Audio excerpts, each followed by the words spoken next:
are in Punxsutawney, Pennsylvania, at the weather capital of the world. But instead of having Punxsutawney to fill, I got a special guest. Knock 3 times if you love her. 1, 2, 3. Oh wow, it's a mermaid.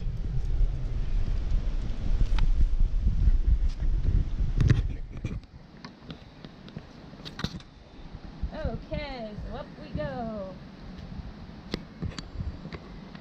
Okay, Pushing's going to predict the winner for 2018 into 2019. And this is my best friend. Oh, what did you say? Oh, really? Cool. Uh-huh. Awesome. Okay, we got the prediction for 2018 to 2019 winner.